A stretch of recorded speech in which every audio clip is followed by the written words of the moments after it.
Hello, everyone. Hi. Hi. My name is Artem, Artem Boitov, and my understanding is that we're now live. So, my name is Artem. I'm a spiritual teacher and an author of the website www.freedom, truefreedom.net, um, uh, which is a collection of my answers on the topic of spiritual enlightenment and awakening, which I have been going through for a number of years now. And I have been mostly passive for the last several months for various reasons. I mean, um, sometimes I don't really like uh, to teach, I don't really like to speak. I want to spend more time alone or uh, just do ordinary things, the very kind of mundane, normal, ordinary life, just the same life as any of you um, lead. So there's been a while, so I'm kind of out of practice. I don't know how well uh, I am right now appearing to you. So it's been a while. It's been a couple months, and I have decided to start this a series of video gatherings, video meetings, where my friends and my students and everybody else, anybody from Facebook spirituality groups to Reddit are awakened. People who follow my Facebook page or like anybody who's on the spiritual path can in this time, get together and talk about their experience, ask questions, which I hope I might be able to address. I might be able to help. I might be able to offer some perspective, some words of encouragement and wisdom. Some of the things that I have gone through myself on my path. Some other people that are going through, maybe it would be good for them to hear. And so I decided to make this a kind of a periodic gatherings until this horrible coronavirus thing blows over, and I imagine it is especially difficult for a lot of people, being confined to a home and not seeing, the people that you want to see usually or regularly, or not, going to work or having to spend a lot of time in confined space with people whom maybe you're not necessarily always kind of always.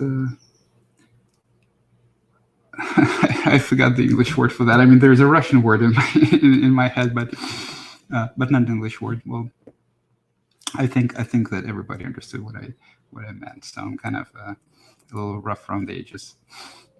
And so what we're gonna do today is I'm gonna speak a little bit, and I hope that you will find it useful. I'm right now about 10 people are watching, and I'm gonna speak a little bit about uh, uh, the changes in our lifestyle and how these changes may affect us psychologically, spiritually, how you can use this time uh, for spiritual growth, or the unique challenges that it provides. And then I'm gonna add people to the broadcast, and we're just gonna pick about anything, and spiritual or not, about anything at all. So I'll be able to answer questions or offer some insights. So it is difficult for a lot of people uh, right now.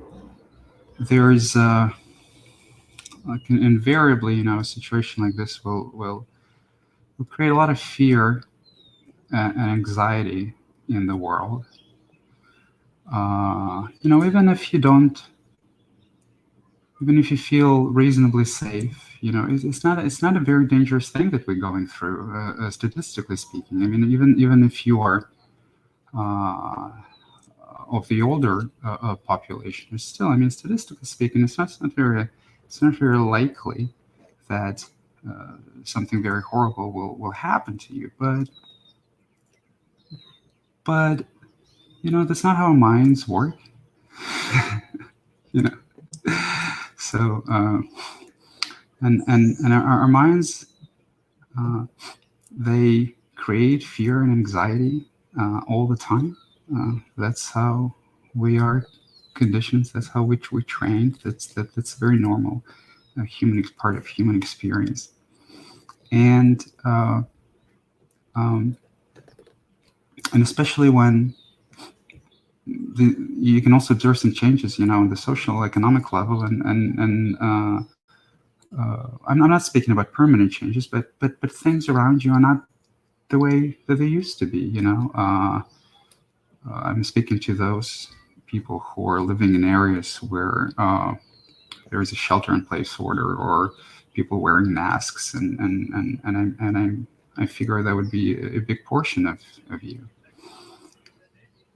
And like all of this is such a fertile ground for fear and anxiety and worry, um, and uh, this is something that hopefully a lot of people, uh, especially people that are mindful and that are in a habit of paying attention to their internal experience, paying attention to their well-being, paying attention to how they feel. So it's a thing that I think a lot of people have noticed, that there's stress and anxiety and tension. And so I would like first to offer some perspective. So anxiety, or worrying, or excessive worrying, for that matter, or anything of the sort, which really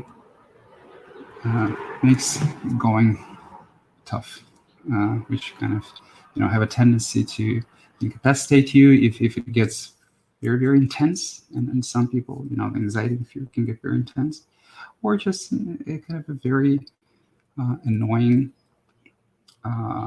undercurrent of uh, discomfort and fear and anxiety that you feel are restricting you. So anxiety and worrying are basically just fear. That's what it is. There's not a lot of difference. And fear has a very interesting property, which maybe if you pay attention, then maybe you will notice it about fear, which maybe it will make it easier for you to deal with it. So it is impossible, strictly speaking, to be afraid of something that has already happened. So if you're afraid of something, then it means that by definition it hasn't happened to you yet. And similarly, the only reason that coronavirus is in the news is because the reason that this pandemic is news is that it doesn't happen very often, right? If it happened every day, if it happened every time, every year, like all the time, and with not a 2% death ratio, but like 20% death ratio, like if it happened like this, then it wouldn't be news. Like we would be completely accustomed to people dying left and right, and the very fact that it's news, it means that it's rare.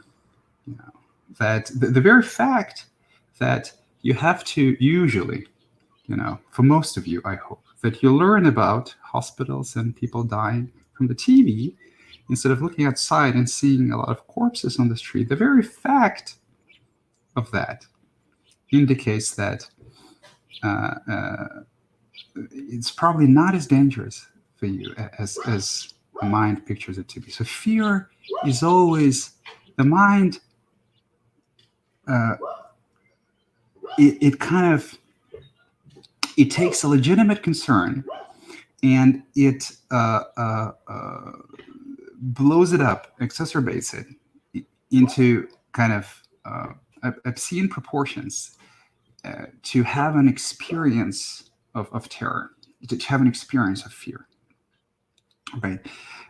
It is an experience. It is a kind of a experience that is looking forward, that is looking in the future. Right? You don't know what your future will be, but you imagine a bad future and you experience fear.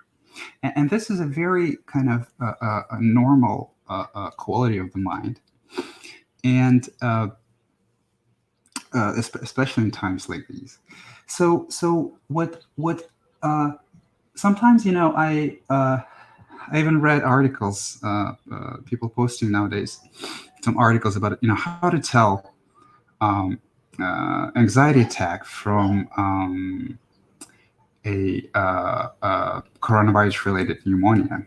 Because both of them can manifest as difficulty breathing, and and and of course it's very sad and tragic that people, a lot of us, I mean, in this society, in this world, that we are so oftentimes out of touch with our bodies, and so and there's so much fear and suffering in us that it is hard to distinguish for some people uh, the anxiety from thinking about a disease, from the symptoms of actual disease, and it's and it is understandable. But what I want you to try and do with fear is what will help you uh, to be able to distinguish them easier. And of course, as everything else on the spiritual path, it has to do with the power of observation and the power of uh, uh, uh, allowing curiosity for all of your internal experience.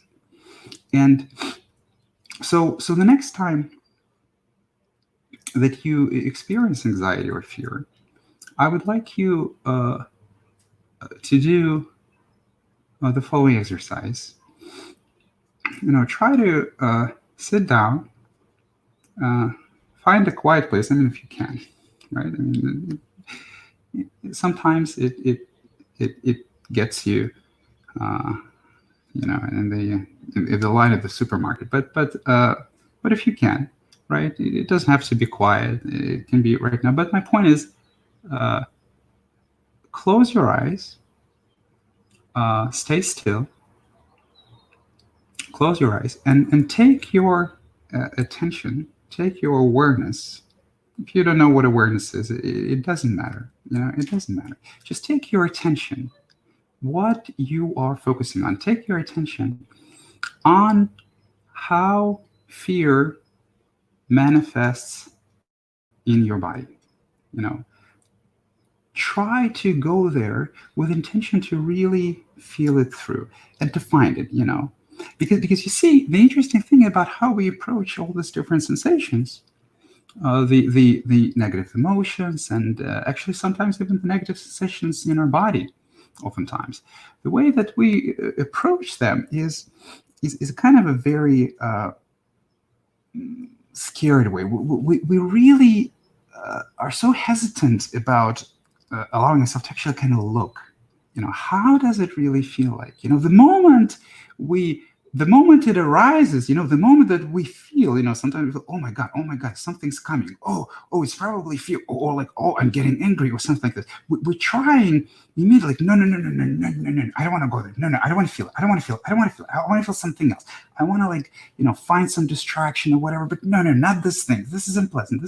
You see, so we sort of, we do that automatically, as if we're afraid that if we kind of look, just just look, kind of look with your attention. Just see what is there. What is that sensation? What is that? Let me feel it. As we afraid as if we think as if we're gonna just look there, then something we're gonna discover like something really really bad, or it's gonna get worse, right? But that is an illusion. So the opposite is true, right? So take this intention and just try to find it. How does it feel like in your body when you're scared? When you get scared, how does it feel like? Is it in your stomach? Does it kind of tightens, something like that? Is it difficulty breathing? Maybe do you feel some tightness in your chest? Maybe, right? Right. What is it? It can be unique for you. It's yours, right? So you go there. You know the answer to this question because you know your body pretty well. So you kind of know how you experience fear. You know that much better than I do. So when it comes, when it matters, just take your attention and go right there. Don't be afraid to actually feel how your body reacts to fear. And the interesting thing that you will notice is that it's not as bad as you think. It's not as bad as the mind tries to make you believe. You see? So invariably, as you go into this physical sensation, and not resist it, but just allow this physical sensation to be there, then invariably it goes away. Now, the next thing that might happen is that there could be another thought about the virus or whatever it is, and there's going to be more fear. So you can kind of do the same thing, right? So just allow this wave to go. Just see that nothing threatens your body. Just the body is just a response. It's just a bodily response and nothing else, and kind of relax into it. And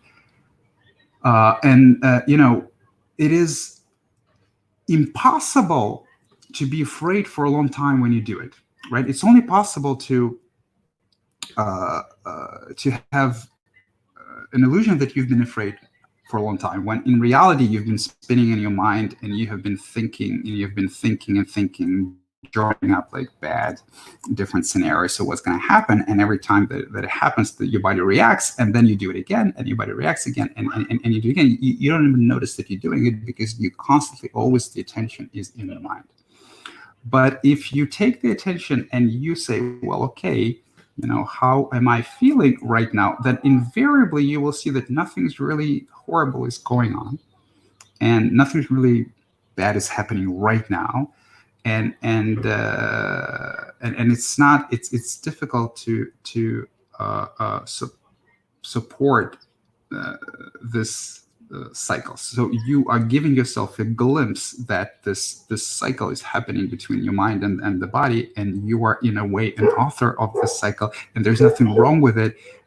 Just being aware of this cycle is very important, and it is also how you can liberate yourself slowly but surely from such reactions. So it is kind of, being more aware is always better than being less aware.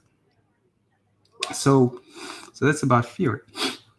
So another thing that I wanted to discuss quickly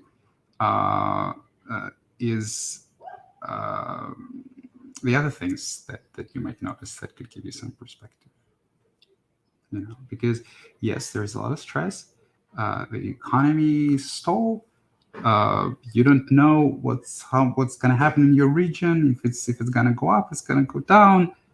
You don't know how much is it going to last. Like all of this. This is all true. This applies to all of us. But there is also some things which are more difficult to notice. But if you look uh, deeper and closer into the current situation, you will see it, because every situation is an opportunity to learn something about ourselves, and every situation is uh, is in a way. Well, I wouldn't necessarily call it a, a challenge, uh, but an opportunity to observe and learn more about yourself and about the world. And for example, uh, have you noticed how people's, on average, how we became uh, much more supportive of each other during these times? I have heard. I don't know the exact statistics, so I can't vouch for that. But I have heard that the crime is down. Even I I see signs of beautiful support that people extend to each other. Uh, how we, for a time in this day, set aside our competition with each other on the marketplace, on the sexual marketplace, uh, you know, in the status game, anywhere. And uh, we have placed our attention onto what we have in common, not what separates us, but what unites us. Because every one of us can get this thing, and only together we can uh, slow the spread, or stop the spread, or go through it, help those who need our help to survive. Only together we can do it. And the virus doesn't care. It doesn't care about it. It has been said many times. It doesn't care about the race. It doesn't care about the money. It doesn't care about the status. It doesn't care about the color of your skin. It doesn't care about the gender. It doesn't care about anything. You know. So we are there. There's so much in us. We're so much more alike than we are different. You see, and it's an opportunity to appreciate that, to see that. I live in suburbia, so kind of I'm not working right now, and I wasn't working when this thing started. So uh, I walk a lot, and it's suburbia, so there's a lot of houses and stuff like that. But what I've noticed, like everybody is uh, home, and I have never seen so many children on the street. I haven't even I didn't even know where they were. I didn't even know that in my neighborhood so many children live. So the streets are much quieter. There are much less cars, and people are keeping their distance from each other. But it seems like they're talking to each other more than before. You see, so everything's slowed down, and in when everything slows down, it's always an opportunity to reflect, and it's always an opportunity to see how things are looking when have been slowed down. What changed? You see, we slowed down so much. Well, how things are looking? Like, what is the discomfort when things slow down? And what is nice about things slowing down? What is nice about it? Because if we look at enlightenment, if we look at the spiritual growth, and we look at the spiritual progression, then it is also about kind of slowing down. It's about slowing down the mind, and that is why there are so many quotes about time in spirituality. About the absence of past and future, and the eternity of the present moment, and the absence of time, and things like that. because it is, in a way, like the mind constantly pictures the past and the future and alternates between the two, and the mind doesn't want to slow down. But as the mind slows down and your life slows down and your psychological perception of life slows down, then what are the things that you lose? What are the things that you gain? So as it happens around you, and maybe you are uncomfortable with slowing down, and there's some discomfort about it because it's not what you're accustomed to, but look at the things that are different. Look at it from a different perspective. Yes, everybody stays at home now, for example, right? But look how quiet the streets are. So it is a matter of perspective. It's not like nothing is always black and white. You can find good and bad things in any situation.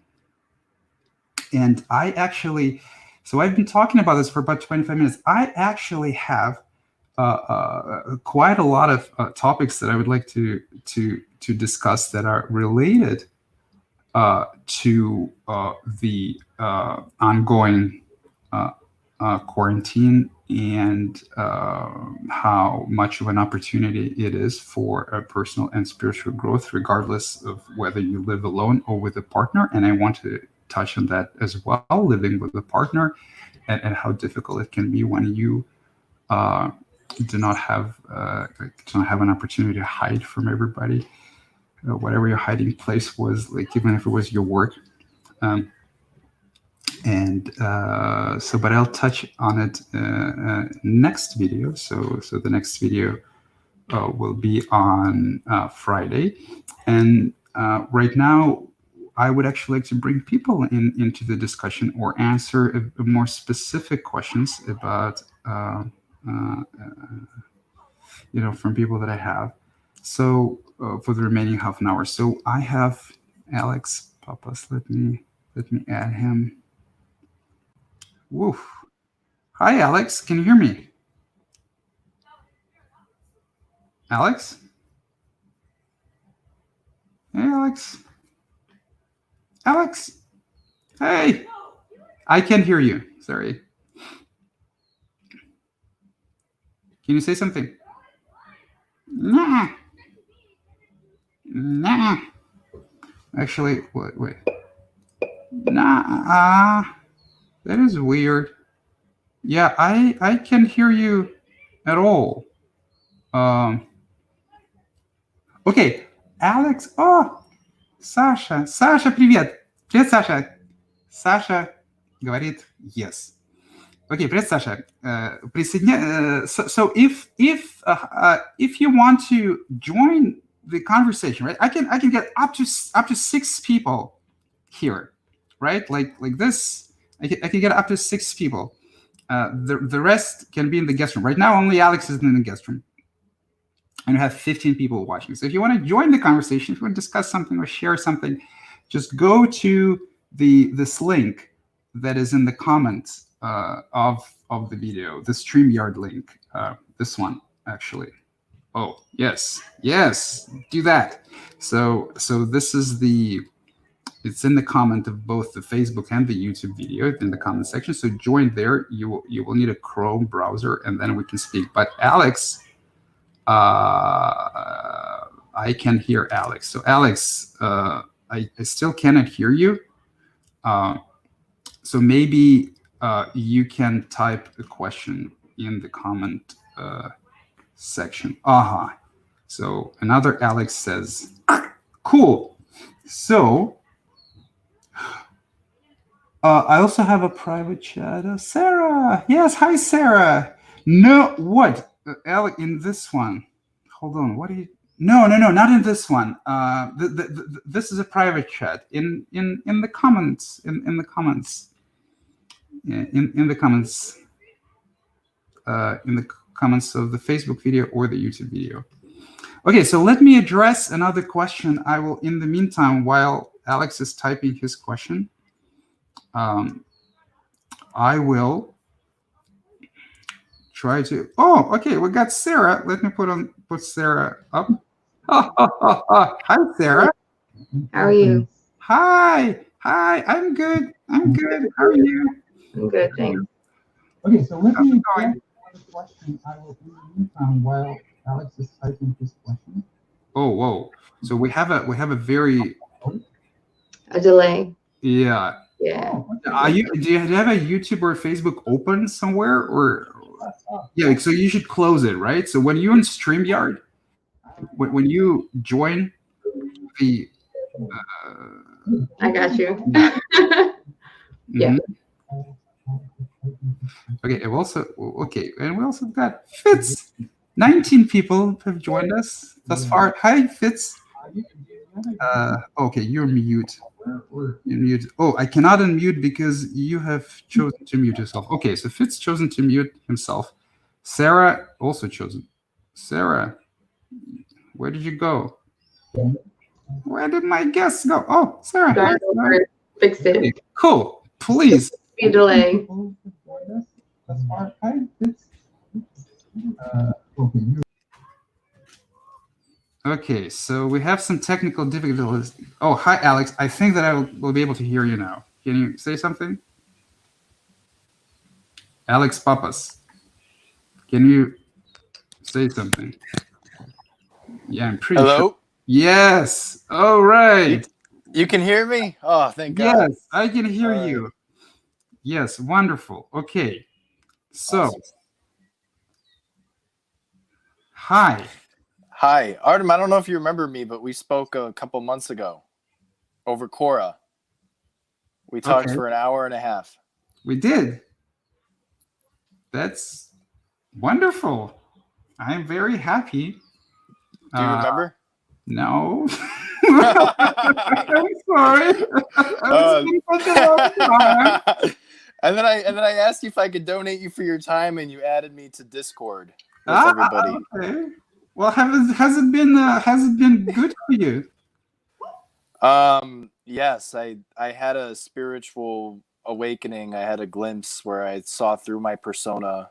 It was about a month ago, and progressively as I've gone on, I've noticed myself being more and more drawn to go inward and do meditation and feel my feelings and liberate myself.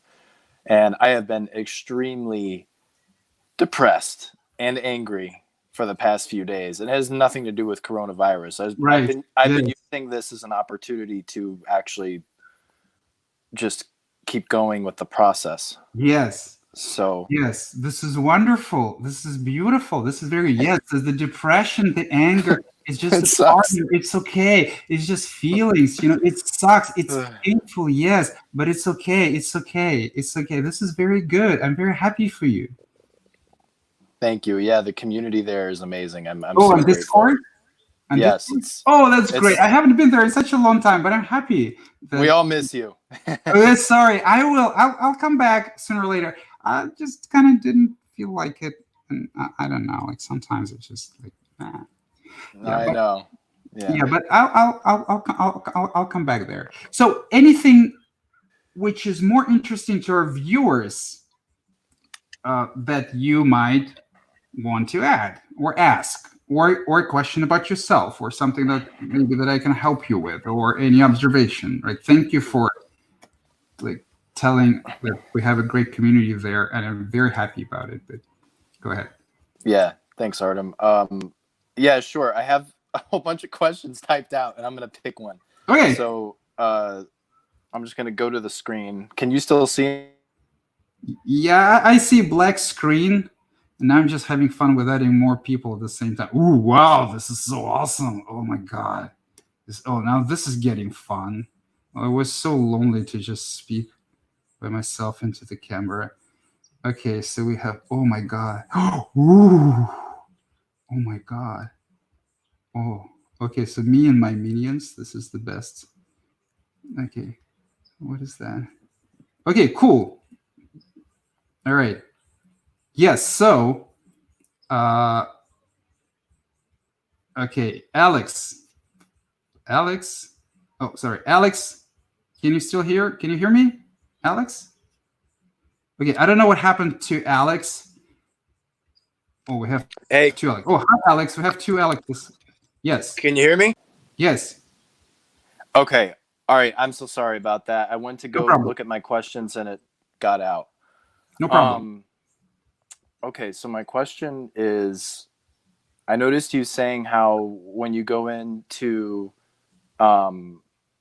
notice what your feelings are, you Right. focus on the sensations. Yes. And I noticed myself doing that pretty well, actually. Mhm. Like the awareness, it kind of can just go to the sensation and stay with it for a very long time.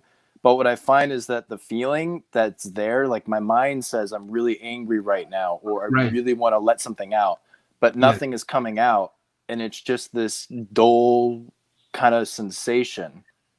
So Yeah. what I'm wondering is, if we're to observe our sensations, how do we actually end up experiencing the pain and the feelings and all the suffering that you talk about going through in the process of your unfolding? Well, okay. I think I understand the question. Well, all negative emotions are pain, right? So anger is pain. Sadness is pain. I mean, actually, all emotions are pain, to be honest. But Yeah. they kind of come in opposite pairs. But generally, compassion, pity is pain, right? So self-compassion or compassion for other people is also pain. The tears of compassion is also pain, and I cried a lot of those. Then there's anger, then there's fear. There could be a lot of emotions, and we kind of in the egoic state we differentiate them all very well, and kind of all of them are pain. So what you're asking basically is you're not asking how to experience pain. You are experiencing pain. You're saying it's kind of well, that's what I'm hearing, and you correct me if I'm wrong, right? Because I might be totally wrong. I might not grok you, but that's what I'm hearing. Is what you're saying is that, oh Lord, I found this awareness and this consciousness, and I feel, oh, there's anger, and there's that, and there's that, and there's all this kind of undercurrent of pain that I'm living with right now. I became kind of sensitive, but it's annoying because it's always kind of this level of not very intense but irritating and distracting me, and I would like to experience more of that, to let go of it quicker, and that's what I'm hearing, and now you tell me if that is what you meant or if I'm wrong. Yeah, partially. It's like in my head, I know that I'm feeling that, and then there's also this sense that more wants to come out. But when I sit Right. to meditate and just rest into awareness, Nothing happened. and nothing, yeah, right, nothing happens. Right. Even if I focused on the sensation, Yes. because I can focus on the sensation and be like, well, this isn't Yes. really that big of a deal. There's just a Yes. sensation here, but there's Yes. still like this longing or like this pissed offness, Right. to get the emotion out. Yes. That I get very, very well, and Okay. and it was the same thing with me, and it was the same thing with my wife, and a lot of my students report the same thing. So it is actually very common. So it's like, so this healing. So healing happens through emotional experience. Healing happens through emotional release, right? So let me remove the other people for now. Yes. So healing happens through emotional release, and that is why I recommend, as you go through your life, it doesn't matter, awakened, enlightened, whatever, before waking, after waking, when you find consciousness, awareness is consequential. It's completely inconsequential. So that is why I recommend to all people, when you feel something, just allow, listen to your body, go into your body, allow the sensations. Don't buy into this idea that it's wrong to experience intense anger. It's wrong to experience intense despair or things like that. Just, because all of this is an experience, and it's all for your ride. Because it's all like whatever, like in this process called life, like you will, or in some traditions, we could say, in the wheel of birth and death of samsara, however many incarnations, which some traditions would speak about it this way. So during this time, you will have all the experience which you yearn for. You will experience everything that you want to experience, emotionally, right? To arrive at that equanimity. But so never kind of reject any emotional experience. The spiritual path is the path of acceptance of all of the emotional experience. But so that is my general advice to people. But so when you're in a spiritual path and you had a spiritual awakening, whatever, and you have some presence, some awareness, some consciousness that is more or less always with you, then the expectation is oftentimes that now kind of the process of unfolding, the process of abandoning the falsehoods, the process of reprogramming will happen by itself. And sometimes the insight wasn't like, the insight wasn't as deep for it to kind of come crashing down, cascading, sort of. You know what I mean, right? Yeah. So it wasn't deep, but it looks like I am, right? So yeah, words are difficult, but you tell me, right? Yeah. So and yes, and that there's a lot.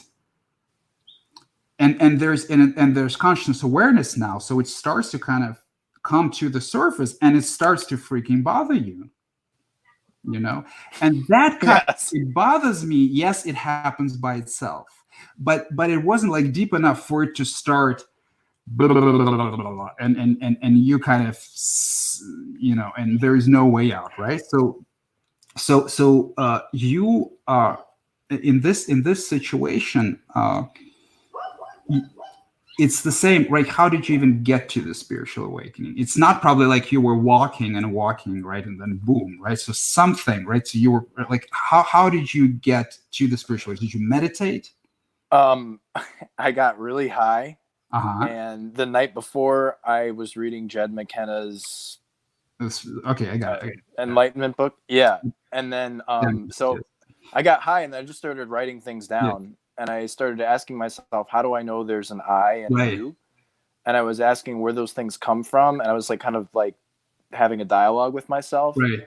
And then eventually there's just this moment where it was extremely potent, where you discovered the consciousness. You discovered the place in which it all freaking happens. Yeah. It was like, Alex is a character. There's just a story about Alex. Alex doesn't even exist. Like it was all created in my mind. Right. But I don't live like that now. It goes in and out. It comes in meditation most of the time. Right. Yes, but my question was like, how did you get to that point, right? So I talked to you. well, okay. So you talked to me. You read. You meditated, or you did self-inquiry, right? Mm-hmm. And there were probably some moments of emotional hardship during this process, or was it not? Yeah, I would say it was. I would say no. A lot of the emotional hardship came after. Okay. So I got it. Yes. So, well, I wasn't even looking to have a spiritual awakening. I just started asking these questions, and then it happened. Okay. So when you meditate, are you able to witness the mind, right? And what happens during the meditation? Like, does the mind keeps ruminating, or does emotion come up? Like, does it intensify or not, or does the mind go quiet? So explain, like describe to me your typical an hour or an hour and a half long meditation session, right? Not like a 10-minute long. I've never done one that long. Okay. So you see, so you kind of the path through this. So the things that bother you right now, the things that are trying to get to the surface, are the things that are not very pleasant to look at, right? Other things that are not very pleasant to experience, right? So you feel like, for example, there's some pent up anger, and you would like to get to the bottom of it. because you see it kind of in this process, the release of the anger, the pain, the release of the anger, and the deeper understanding of the anger, and the knowing of what the anger was about, and the kind of letting go of this old trauma or grudge or whatever it is. It's the same thing, right? It kind of happens like, yeah, I mean, you can say first this, then this, it doesn't matter, but it's all like very connected. It's the same thing. It's inseparable, right? Okay. So to get, and it's a long process. There could be a lot of layers of trauma, a lot of layers of the ego, a lot of layers of this pretense of this character that isn't real, and there's also fear. So you kind of have to let go and relax and allow yourself to experience and allow yourself to see it, and to kind of deeply let go in the experience of meditation, because awareness or consciousness left by itself does its job automatically. It illuminates, it goes into the conditioning, because everything that is there that is false, that has been conditioned for you, everything that is not real for you is isn't natural to you. So it's not how your brain was kind of supposed to be wired in the first place. So once kind of you have found consciousness, and once you have a less of the resistance towards a negative experience, that in a long meditation, the consciousness automatically goes into those places.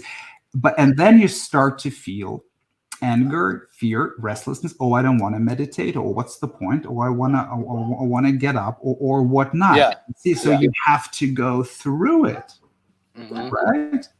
And there is no shortcut actually to this kind of emotion. You can say, like some people say, it's shadow work, right? I don't separate it at all, right? So I don't call like the moment of finding consciousness like an enlightenment. Like you can call it awakening, whatever, but I don't even find it. I don't even think it's the most important, because there are a lot of people, especially older people, who are much more accepting of their negative emotional experience, who never heard the word awakening. That is the actual measure of maturity: is your acceptance of your level, your level of acceptance when things don't go the way you plan. It's basically the level of acceptance of your own tears is basically the level of maturity. You see, you can even put it this way. So you kind of have to learn to be with yourself and observe all of that is going on, and learn and kind of in an unconditional, loving and accepting way everything that's going on in your mind. And you can do meditation for that. You can try meditating with psychedelics. You said you got high and you had this. I would suspect that the psychedelics might be a difficult experience for you. So, I did mushrooms 2 weeks ago, almost 2 weeks ago. How was it? For the first time. How was it? The trip was great. It was very opening. It was blissful. It was joyful. Everything before that, like the week before that, was not. So I think that's probably why the trip was good. Yeah, because it was here's a little break for you, buddy. Yes. I mean, it tends to do that, right? And it was healing. It was healing. Yeah. So if you kind of because both the negative and positive sides are actually delusional sides. Both kind of the joy and happiness and the depression, they're both delusion. Enlightenment is the process of accepting the reality for what it is. It's not like, that's why peace, that's why happiness. It's not creating fantasy. A delusional model. Yes, exactly. Right. So the psychedelics, they have this weird tendency that if you like whatever delusions are left in you, right? So if you're delusionally happy, as a lot of people are, then you may have very difficult trips. And if you're delusionally depressed, then it's gonna go, hey, you forgot. You look at that, But you see, like those experiences, this experience of depression, despair, so it's still kind of yours to make your peace with it, right? And when you meditate, and if you meditate on a psychedelic, or meditate without psychedelics, or whatever it is, you're just learning to be okay with all of your experience. That's basically the path. That's basically the path, you know. Okay. And it happens in life, but usually when you find consciousness, there's this tendency of meditation automatically, because it illuminates automatically. It automatically goes into the rest of your condition. Yeah. So I hope it answers this question. I said the rest of it. I mean, most of it is probably like it was in my case when I just woke up. So I will add more people for the fun of it. Okay, Sarah. Hi, Sarah. Yes, please. Did you want to say something? No, Sarah didn't want to say anything. So, okay. Oh, you're on mute. Oh, you chose to be on mute. Okay, good. My mistake. Okay, no problem. You were right. Hi. Hi. You were right Uh-huh. about all the things. Like the running away is not effective, and I find that running away from attention to is really intensely ingrained. And so it's more and more subtle. And I'm wondering, like how much longer? Oh, baby, Like, I would like to tell you how much longer. Like how much longer? Let me tell you how much longer. It's a paradox. You know, it's a paradox. You know how much longer? For exactly as long as you're asking the question, how much longer? Yeah. The moment you say, okay, I don't care how much longer. I'm okay with it forever. I'm okay with this pain forever. That's when the pain will disappear. It's a paradox. There is no how much longer. You see? How much longer is avoiding? How much longer is trying to escape? Because when you say how much longer, it's, again, this moment is unsatisfactory. I don't want it. How much longer? I don't want it. That's exactly what's creating the dissatisfaction of the moment. You see? It's a snake that bites itself.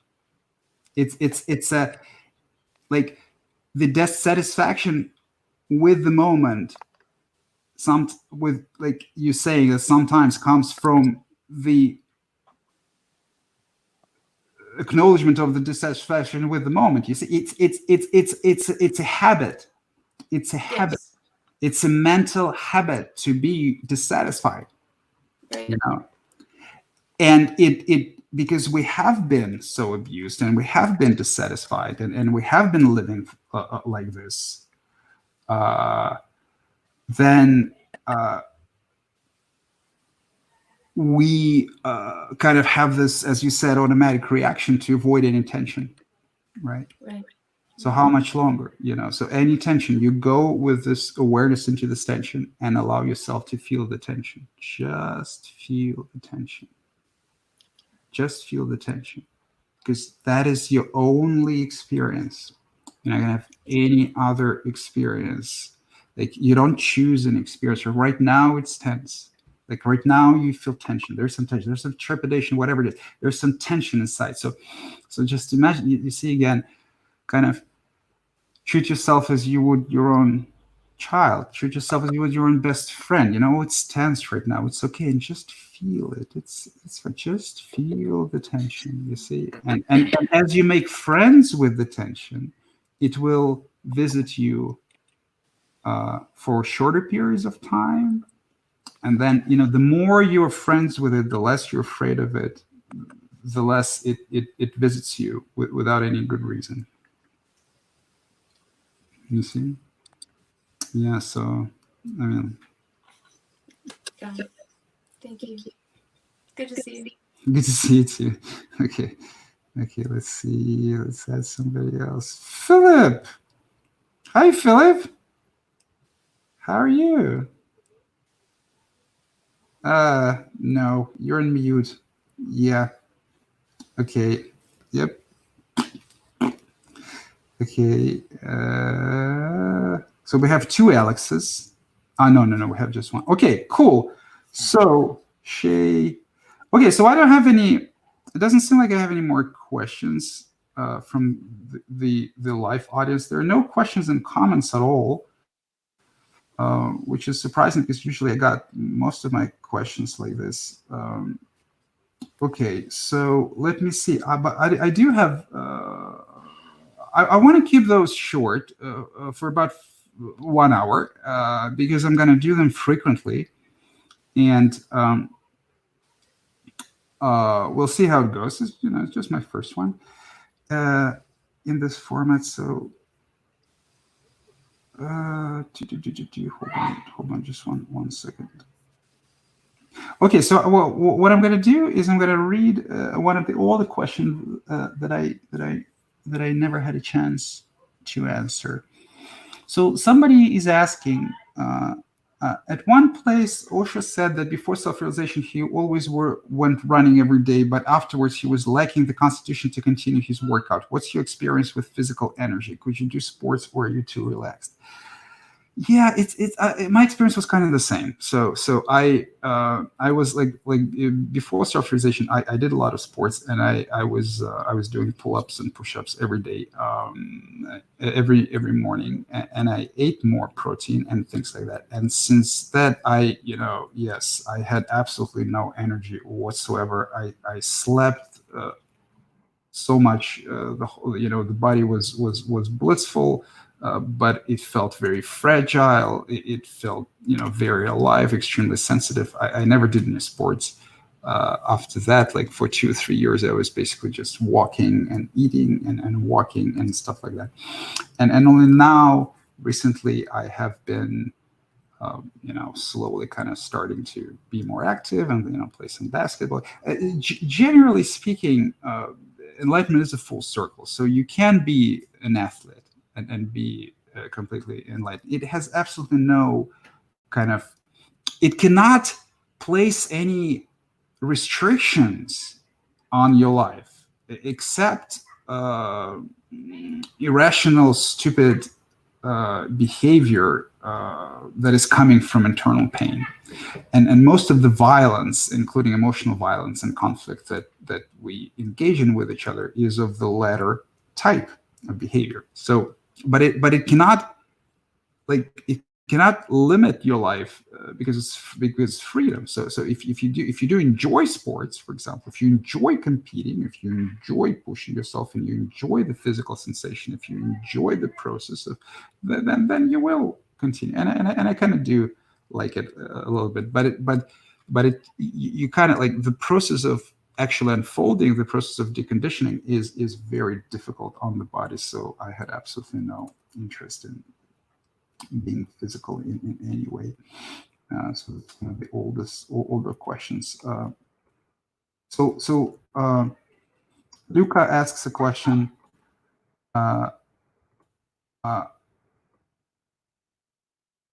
Actually, we have somebody. Hi. Sup? Hi. Yes.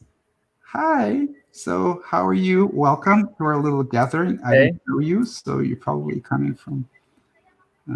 Yeah, I've been anxious all day today, so this is a rather felicitous. Wonderful. Upload. Wonderful. So how are you feeling now? I'm feeling quite better right now. That's very good. That's very good. Did you happen to catch, in the beginning, as I was talking about fear and anxiety, about, allowing yourself to see and be curious and experience as a physical manifestation of the body? Yes. Did you? Yeah, I find that that's very helpful for me. Like, I know on an instinctual level that that's the case, and I've consciously thought about that being the case, Right. but somehow I always manage to avoid doing that whenever I'm so deep in thought. Because it's unpleasant. Yeah. And we're not, yes, kind of, that is the condition. That is kind of, that is the arrow that you need to turn around, like slowly towards me. Like, not away, but towards me, you see. And that's the most difficult part. That's the most difficult part. but it is kind of it's a self-healing process. You heal yourself with your attention and love to yourself. Hearing what you talked about today was, or hearing what you talked about like 15 minutes ago was also like relevant to me. What you said about the feeling of fear in the body, and how it manifests and how to differentiate it from like an actual physical ailment. Right. Because today I was like experiencing chest pain and shortness of breath, and I was worried. I was thinking, what if I caught the virus, or what if I have Right. some underlying? I've been very concerned about underlying cardiac conditions for the past few months. Um, I've been worried about that all day, so my mind has just been feeding off of itself and then creating more and more, Fear and anxiety, yes. more and more, not necessarily ridiculous scenarios, but more and more like worst case scenarios. Right. And it's very difficult to break it once I start really getting deep into the And dark. you know why the mind creates this horrible scenarios? The mind creates this horrible scenarios, actually, believe it or not, for one reason. Actually, they're not informative. You're much better informed if you listen to scientists and statistics and what to do and stuff like that, right? So you're much more rationally better informed this way. They're not informative. There's a reason why the mind creates this worst case scenarios, and the reason is just so that you experience this fear. You see, so that you feel this, oh my God, let me create this scenario, believe in it for the second, and get really scared. That's the fun. That's the game. That's the game we're going to play together. And the thing is that if you allow it to play together, like, okay, yeah, I'm very scared. Yes, where's my stomach? Is it churning? Like, where is this? Where? Yeah, I'm very scared. That's how it feels. Like, oh my God, I'm shaking. Oh my gosh. If you just let it play this game, then it kind of, it goes away. You start to notice that, and that is how also you can also differentiate the physical versus emotional kind of, because if it's psychic, if it's emotional, then by kind of allowing the sensations, by not running away from it, by embracing it, they kind of tend to gone. Okay. Or at least you feel that there's a correlation, like you feel that how it feels is related in some way to how you perceive it, to your relationship with it, right? So you kind of notice that if you're okay with it, then it leaves you. If you really don't like it, then it becomes really unpleasant. You kind of feel that there is something going on. With the physical things, it's less so. Have you experienced? I'm sure you've experienced that on a mushroom trip or LSD trip. Like if I go into a trip with concerns about my body, and I like allow all the points of tension to just relax, it's one of the most therapeutic things I've experienced, to have a tightness in my chest and to feel it and let it just let myself experience it, and then just kind of dissipate it. Yes. The removal of the tension from the mind is the most therapeutic thing that you can ever experience. That's basically what enlightenment is: the permanent removal of the tension from the mind. But we, most people have such difficult childhoods, such difficult lives. There's so much cruelty, unnecessary cruelty and abuse, and that we are accustomed to be living with the chronically abused and tensed up mind. And since most of us are the same, and we think that that's the normality, right? But to learn to go into the tension, over the discomfort, with acceptance, with love, and through that relax into your tension, which is kind of exactly what it seems like you're telling me happened on LSD for you a couple of times. Just mushrooms. Right. Oh, mushrooms. Right. So Which they kind of make you. You kind of don't have a choice in the matter when you. But that's also the meditation. That's also what happens in meditation. That's what happens with people after significant spiritual awakening. So because that is the process. It is the process of self-love. It is the process of self-acceptance. It is the process of accepting and loving your life and accepting and loving yourself for who you are, because you're never going to have another you. You know, you're never going to experience anybody else than yourself. You know.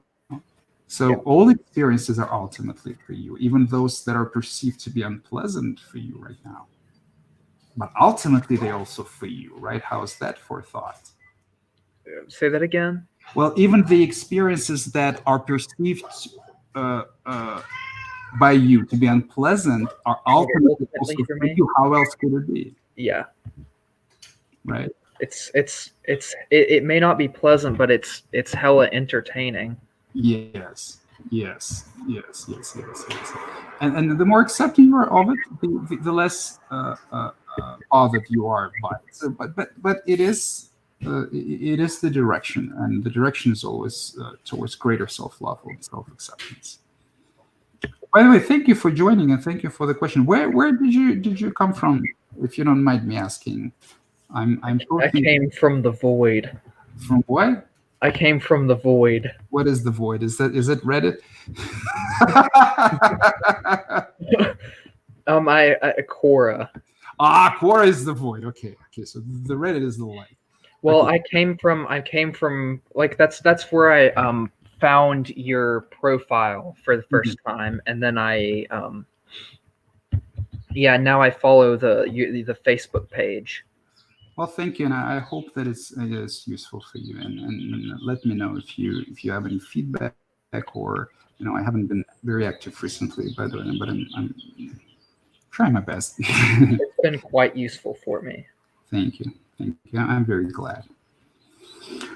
Okay, so that was the first installment of Shelter in Peace, the quarantine series, the conversations with a enlightened master. Okay, well, that's me. I'm just a guy who went through this thing, and I'm helping other people to go through their thing because it's very difficult, and I wish somebody helped me. So I'm going to be, once again, for those who have just joined or have been watching but forgot. So I'm doing this quarantine series of a dialogue with on the topic of spirituality and the psychology and coronavirus and fear and anxiety and our personal relationships and dramas in life.